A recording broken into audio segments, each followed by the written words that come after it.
Hello sanitizers, it's Giri Marhara, but you can call me Hara. Throughout my life, I've collected 2,804.29 kilograms of plastic trash.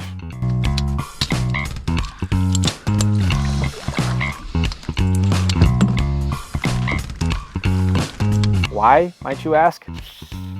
I forgot why, but from what I can remember, I started because it felt like the right thing to do given the state of the world regarding plastic pollution.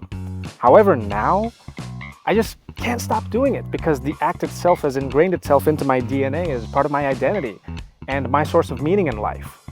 You wouldn't be entirely wrong to call it an addiction, but I prefer the word hobby.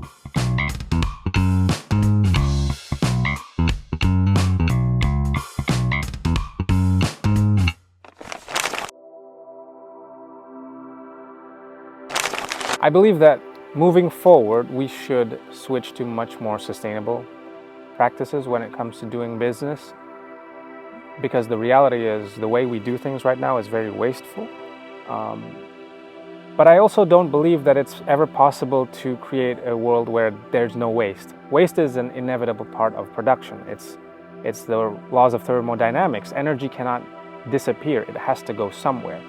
And now we have to be mindful of where we put it so that it's not damaging the environment.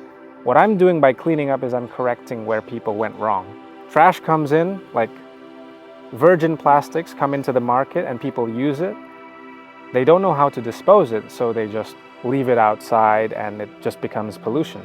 Now what we do when we clean up is we take all of that and put it to a place where it's no longer a harm for the outer environment.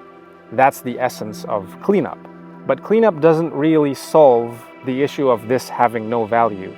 It still has to go somewhere, right?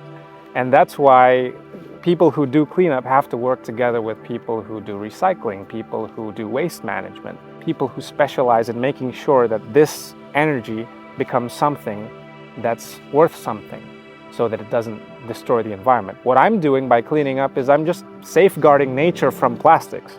After I safeguard nature from plastics, something still has to be done with the plastics itself. Every single piece of litter out there has been in someone's hands before. We littered the world one by one. I believe we can also clean the world one by one. Granted, it'll take a very long time, centuries maybe, but if we ever want to undo the damage that we've done to the environment, we're going to have to cultivate the reversal of our old habits into the norm. I'm on my way to create a world in which cleanup is seen as a hobby that people do without fear of judgment, boredom, and resentment, which happens to be the reality in today's time. Now, if you're watching this in the future, where cleanup is seen as something that's cool, it's something that's normalized, and you think that whatever I'm complaining about right now doesn't make any sense whatsoever, then congratulations, I'm happy for you. You live in a world where, that I can only dream of.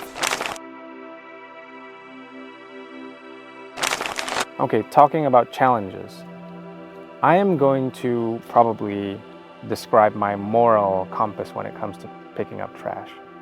I cleaned up 2,804.29 kilograms of plastic trash, but what counts as the trash that I collected? Okay, the trash that I collected is all the trash that I successfully saved from the environment. And how can you say that you saved the environment from trash? Can you say you save the environment if you collect the trash and you burn it? Not really, because you end up putting it in a worse place by converting solid waste into air waste, something like that. In order for your cleanup to count, you need to be able to guarantee that the trash you collect from one place isn't going to end up in a worse place. If it does, then your cleanup is not only useless, it's also detrimental. So you are going to have to work together with waste management systems. You're going to have to coordinate with the government.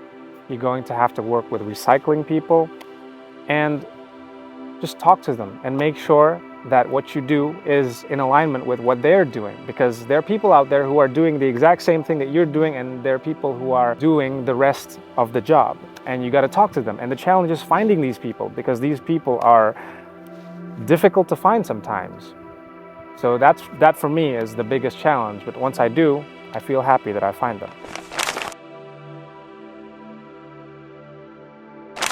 So the title of the series is Changemakers, right? I actually don't feel like I've done too much change to the outside world, but I have seen myself change from a very young age until this day.